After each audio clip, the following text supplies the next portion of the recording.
الرحمن علم القرآن خلق الإنسان علمه البيان. الشمس والقمر بحسبان والنجم والشجر يسجدان. والسماء رفعها ووضع الميزان ألا تطغوا في الميزان وأقيموا الوزن بالقسط ولا تخسروا الميزان.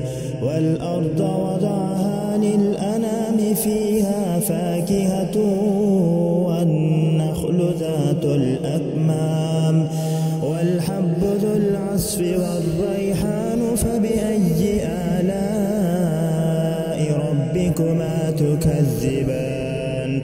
خلق الإنسان من صلصال كالفخار وخلق الجان من مارج من نار فبأي آلاء ربكما تكذبان.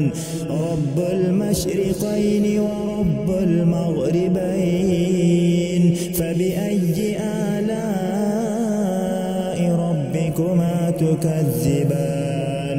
مرج البحرين يلتقيان بينهما برزخ لا يبغيان فبأي آلاء ربكما تكذبان.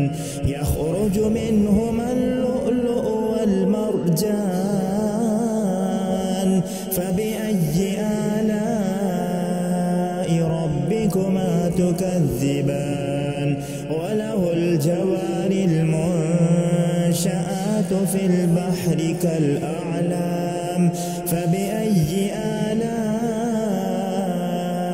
ربكما تكذبان.